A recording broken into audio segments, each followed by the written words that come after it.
जी का longest ruling का record जो है योगी जी तोड़े। ट्रंप की जो राशि है वो है मीन राशि, और मीन राशि पे शनि की 7.5 चल रही है। उनके दिमाग को शनि कंट्रोल कर रहे हैं, शनि घुमा रहे हैं। वो कुछ ऐसा कर जाएंगे जिससे बहुत बड़े महाविनाश का जो है दृश्य नजर आएगा। आज का अफगानिस्तान ही कल को पाकिस्तान का काल बनेगा। बिल्कुल डेफिनेटली काल बनेगा। रीजन है वो जो पगड़ी वाले हैं ना, बहुत खतरनाक। अखंड भारत का जो सपना है माननीय योगी आदित्यनाथ जी के कार्यकाल में पूर्ण होगा। 9 भागों में चीन बटेगा, 5 भागों में पाकिस्तान। सोशल मीडिया पे तमाम एस्ट्रोलॉजर्स भाजपा के लिए 20 से 25 सालों का समय बता रहे हैं, लेकिन आपने विथ टर्म्स एंड कंडीशंस के साथ भाजपा के लिए, या मैं कहूँ कि एनडीए के लिए 34 के बाद 100 वर्षों का समय बता दिया है। लेकिन इन 100 वर्षों में से अगर हम देखेंगे, हिंदू राष्ट्र वाली छवि देखेंगे, सनातन के उत्थान की बात करेंगे, इन सब के बीच अगर योगी आदित्यनाथ की भी अगर हमें लीडरशिप देखने को भी मिलेगी भविष्य में, योगी आदित्यनाथ जी के बाद भी जितने भी लीडर्स हमारे भारत को लीड करेंगे, इन सब की लीडरशिप में क्या कैलाश पर्वत, क्या लगता है आपको, कैलाश पर्वत, अक्साई चीन, क्या भारत में इनकी वापसी हो पाएगी? देखिए, मैंने आपको बड़े स्पष्ट शब्दों में एक बात बताई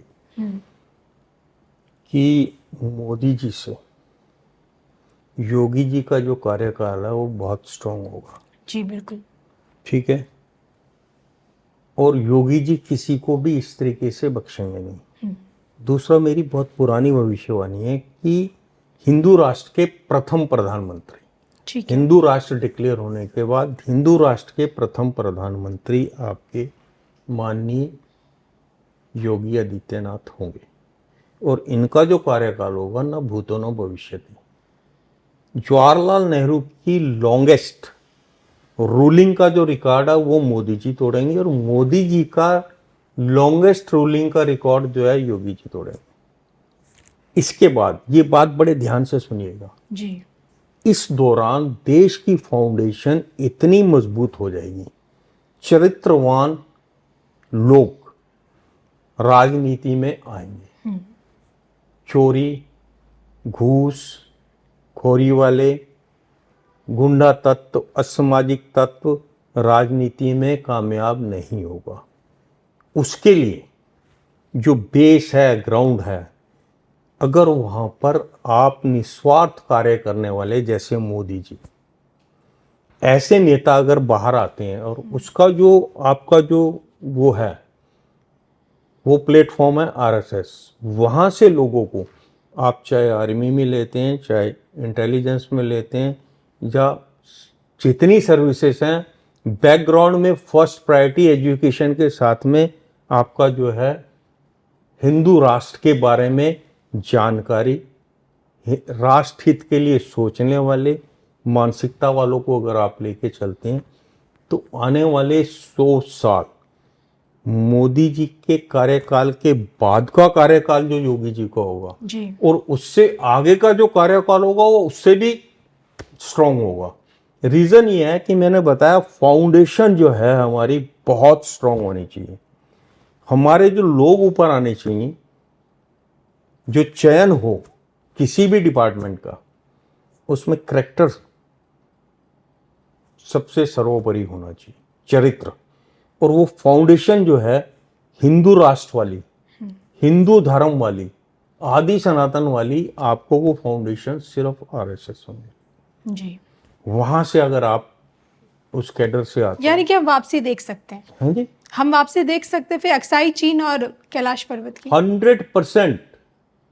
ओके, 100%। रीजन क्या है, मैं कंप्रोमाइज क्यों करता हूं?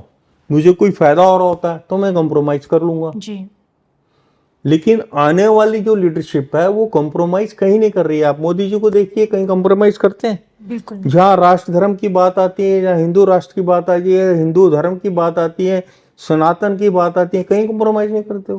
अच्छा सर, आपकी एक भविष्यवाणी है चीन को लेकर कि चीन खंड खंड होंगे, उसके टुकड़े टुकड़े होंगे, अब की नहीं है, मुझे पता है ये बहुत पहले की भविष्यवाणी है। 9 भागों में चीन बटेगा, 5 भागों में पाकिस्तान। बिल्कुल, 9 भागों में चीन बटेगा, 5 भागों में पाकिस्तान। लेकिन अगर आज के हालात में मैं देखूं, अभी वर्तमान स्थिति ऐसी है कि भारत और चीन के रिश्ते और बेहतर होते जा रहे हैं। दोनों की जो डायरेक्ट फ्लाइट्स हैं वो भी खुल चुकी हैं, भारत से आप सीधा चीन जा सकते हैं, चीन से भारत आ सकते हैं। तो ऐसे माहौल को देखते हुए जो आपकी भविष्यवाणी 9 टुकड़ों में कटने की, क्या ये सब कुछ योगी जी देखिए के में ये होगा? भविष्यवाणी है, भविष्य के गर्त में क्या छुपा हो मैंने आपको बता दिया। जी कब होगा स्पेसिफिक टाइम किया वो तो नहीं दिया मैंने, जी जी जी। लेकिन ये चीजें हैं, होंगी। अब पाकिस्तान के 5 टुकड़ों वाली जो भविष्यवाणी थी बहुत पहले की गई थी। जी इसी के साथ में एक भविष्यवाणी और की गई थी 1 साल पहले, शनि के वक्री काल 29 नवंबर 2025 से पहले पहले देश के अंदर, विश्व के अंदर बहुत बड़ी अस्थिरता देखने को मिलेगी, जी बहुत ज़्यादा उथल पुथल होगा। ये भविष्यवाणी आपकी पिछले साल में आप देखेंगे तो हो जी रखी है। ट्रंप के बारे में भी की थी। अभी ट्रंप जो हैं ये डगमगाए हुए हैं, क्योंकि ट्रंप की जो राशि है वो है मीन राशि, शनि और की मीन राशि पे शनि की 7.5 चल रही है। उनके दिमाग को शनि कंट्रोल कर रहे हैं, शनि घुमा रहे हैं। वो कुछ ऐसा कर जाएंगे जिससे बहुत बड़े महाविनाश का जो है दृश्य नजर आएगा। तो ट्रंप ही कारण बनेंगे तृतीय विश्व युद्ध क्यों? हाँ जी, बिल्कुल डेफिनेटली। तो आपको क्या लगता है कि भारत और अमेरिका के रिश्ते अब आगे कैसे रहेंगे? देखिए, जहाँ तक डिप्लोमेटिक रिलेशंस, डिप्लोमेसी की बात है, तो इस टाइम जो है India is the best in all friends. अगर आप इंडिया के अगेंस्ट की कोई बात करते हैं तो you are out from the that team. अगर फेवर की बात करते हैं you are accepted, whether it is आपका यूएसए और आपका चाइना। जी आप हमारे हित की बात करते हैं, हम आपके साथ हैं। हमारे हित की बात करते हैं, आप भले ही अमेरिका हो, नो स्पेस। ओके सर, इन सब के बीच अगर बात करें अफगानिस्तान को लेकर, तो क्या लगता है कि आज का अफगानिस्तान ही कल को पाकिस्तान का काल बनेगा? बिल्कुल डेफिनेटली काल बनेगा। रीज़न है, वो जो पगड़ी वाले हैं ना, बहुत खतरनाक है। तालिबान। वो किसी भी तरीके का अन्याय पसंद नहीं करते। जी और इस टाइम जो पाकिस्तान में हो रहा है, जिस तरीके से मास किलिंग हो रही है, जिस तरीके से आवाम को त्रस्त कर दिया गया है, जिस तरीके से वहाँ महंगाई है, जिस तरीके से ऊपर से लोग जो हैं लूट खसोट कर रहे हैं, गरीबों की तो बहुत ही बुरी हालत है। आप देखिएगा वहाँ पे कमोडिटीज़ का क्या हाल है, क्या प्राइस है। 750 रुपये किलो आपका टमाटर है, तो लोग क्या खा रहे होंगे, देखने को नहीं मिल रहा होगा वहाँ।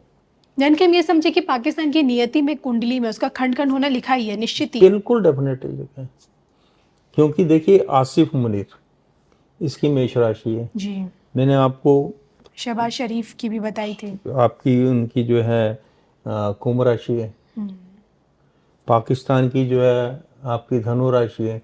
तो ये तीनों चीज़ों को अगर आप कंबाइंड करते हैं तो शनि इनको बख्शेगा नहीं। इन्होंने जो कर्म कर रखे हैं, जी जो इन्होंने पास्ट में कर्म कर रखे हैं, उसका एक एक पाई पाई का हिसाब इनको देना पड़ेगा, चाहे वो शहबाज शरीफ हैं, चाहे आसिफ मुनीर हैं, चाहे आपका पाकिस्तान है। तो इनको विघटन की भविष्यवाणी मैंने बहुत पहले कर दी थी, 6 साल पहले की भविष्यवाणी है। सब बात करूँ अगर बांग्लादेश की इसलिए क्योंकि मोहम्मद यूनिस के बाद अब बांग्लादेश भारत को भी आंख दिखाता है, और ये वही बांग्लादेश आप भी जानते हैं जिन्हें इंदिरा गांधी जी के दौर पे पाकिस्तान से अलग किया गया था, बांग्लादेश को पाकिस्तान से मुक्ति दिलाई गई थी, और आज यही बांग्लादेश पाकिस्तान की गोद में जाके बैठा हुआ नजर आता है। पाकिस्तान और बांग्लादेश के आर्मी ऑफिसर्स एक दूसरे से मिल रहे हैं, दोनों के बीच के जो व्यापार जो अब तक बंद था वो पूरी तरह से खुल गया है। तो क्या हम ये समझे कि आज का यही बांग्लादेश अगर पाकिस्तान के साथ जाके मिल जाता है तो भारत के लिए बहुत बड़ा खतरा भविष्य में साबित हो सकता है? देखिए, हम लोगों को अपने धर्म ग्रंथों पे जी और अपने धर्म गुरुओं की वाणी पे पूरा विश्वास रखना चाहिए। वो लोग जो कह गए हैं बिल्कुल वैसा ही हो रहा है। हमारे धर्म ग्रंथों में सब कुछ लिखा हुआ है। इस्लाम के बारे में, इस्लाम अभी आया नहीं था, हमारे धर्म ग्रंथों में लिखा हुआ है जी कि ऐसे ऐसे इस्लाम का उत्थान होगा और ऐसे ऐसे पतन होगा। सिखों के दशम गुरु गुरु गोविंद सिंह जी ने एक खास वर्ग के लिए अपनी वाणी में ये बोला कि इन पर किसी भी तरीके का विश्वास नहीं करना चाहिए। और ये आने वाले हिंदुस्तान के जितने भी आपके नेता हैं उनको दिमाग में रखना चाहिए। तुष्टीकरण के तहत इतना आप हृदय को मत खोलिएगा कि आपके अंदर घुस के आपके हृदय को ही कोई निकाल कर ले जाए। जी बांग्लादेश में जो हो रहा है या पाकिस्तान जो चाह रहा है या अफगानिस्तान और पाकिस्तान के बीच में जो होने वाला है 29 नवंबर से पहले पहले आपके सामने आ जाएगा। अफगानिस्तान, पाकिस्तान और इंडिया को अगर इन्होंने किसी भी तरीके से इन्वॉल्व किया तो इंडिया इनको जो है कहीं का नहीं छोड़ेगा। जी इनका इतिहास भूगोल बदल जाएगा।